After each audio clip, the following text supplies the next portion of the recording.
চিরঘুমে জান্নাতের স্বপ্ন দেখি। শাহিন রায়হান। রাতের দেয়াল ভেঙে চুরি হয় রোদেলা দুপুর, চুরি হয় বুক পকেটে সযত্নে জমিয়ে রাখা আয়ুর রূপালী কয়েন। আর আমি ক্রমান্বয়ে হেঁটে E69 পৃথিবীর শেষ মহাসড়ক মৃত্যুকে আলিঙ্গন করে পুলসিরাত পেরোনোর স্বপ্ন দেখি। আমি সময়ের কৌশলগত চুরিবিদ্যার কাছে বারবার হেরে যাই। আতর আগরবাতি গোলাপ জলের গন্ধে বিভোর হই।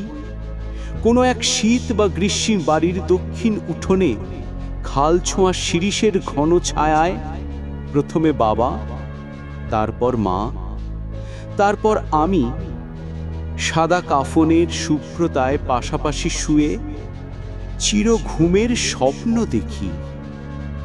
আমি অসীম শূন্যতায় সবুজাভ মার্বেলের মতো ঘুরতে ঘুরতে স্ত্রী সন্তান ও ভাই বোনের ক্লান্তিহীন ললাট ছুঁয়ে ছুঁয়ে অমর কবিতার স্বপ্ন দেখি।